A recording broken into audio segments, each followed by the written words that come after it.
39 అంటే సంతానం, 49 అంటే సంతోషం. 39 ఆంధ్రప్రదేశ్ తెలంగాణ. ఏంటంటే ఏపీ ప్రభుత్వం మీద ఎలా ఉంది పరిస్థితి అంటే మీకున్నటువంటి ఇప్పుడు అనుకున్నటువంటి సమాచారం? నన్న 2027 మార్చి 9 తర్వాత ఏమైనా జరగచ్చు. 2027 మార్చి 9 తర్వాత కదలికలు చాలా ఉంటాయి. కూటమి నుంచి కానీ అంతర్గత పార్టీ గురించి కానీ కదలికలు చాలా ఉంటాయి. కూటమిలో కుమ్ములాట్లే ఆల్రెడీ మొదలైపోయినాయిగా.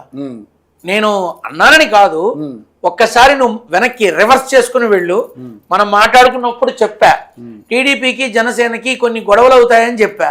అప్పుడు నువ్వు ఒక మాట అన్నావు, ఏదో డయాస్ మీద ఆవిర్భావ సభ ఏదో నాగబాబు గారు ఇట్లా అన్నారు అని అన్నావు. అప్పుడు నేను అన్నాను టీడీపీకి జనసేనకి అంతర్మదన యుద్ధం జరుగుతూనే ఉంటుంది.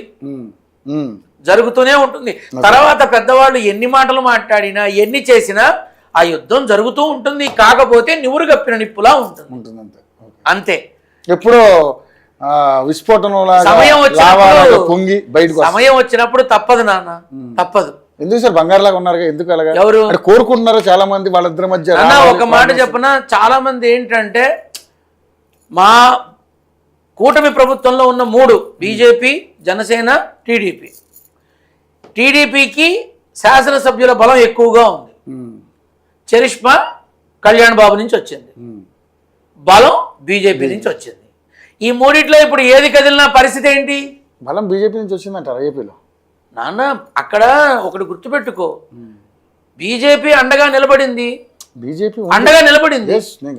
ఒకవేళ కూటమిగా కాకుండా విడిగా గనక నిలబడితే అప్పుడు పరిస్థితి ఏంటి? జంపింగ్ జపాకులు ఉండేవా? ఇటే ఉండేవా? ఇంకోవైపు వెళ్ళేవా? అది కూడా ఆలోచన చెయ్యాలి కదా. ఆంధ్ర రాష్ట్రంలో, తెలంగాణ రాష్ట్రంలో ప్రస్తుత పరిస్థితుల్లో ఇతరులతో కలిస్తే తప్ప భారతీయ జనతా పార్టీకి అవకాశం తక్కువ ప్రభుత్వ ఏర్పాటుకి. ఇప్పుడు 2029కి ఎప్పుడైనా అనుకో. తెలుగు రాష్ట్రాల్లో నాకు పెద్దగా తెలియచావదు.